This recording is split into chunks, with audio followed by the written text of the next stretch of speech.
Diyos na totoo at taong totoo. Bagamat nasa anyo ng Diyos ay hindi itinuring ng Panginoong Hesus na isang bagay na dapat paghawakan ang pagiging kapantay ng Diyos, kundi hinubaran niya ang kanyang sarili at kinuha ang anyong alipin na naging katulad ng tao. Siya ay naging masunuri sa Ama hanggang kamatayan sa krus.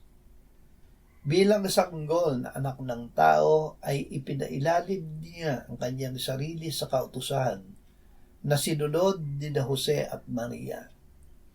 Nang magampanan nila sa templo ang lahat ng mga bagay ayon sa kautusan ng Panginoon, bumalik sila sa Galilea, sa kanilang sariling bayang Nazaret. Dahil siya ay taong totoo, ang batang si Jesus ay lumaki, lumakas, na puno ng karunungan at sumakanya ang biyaya ng Diyos.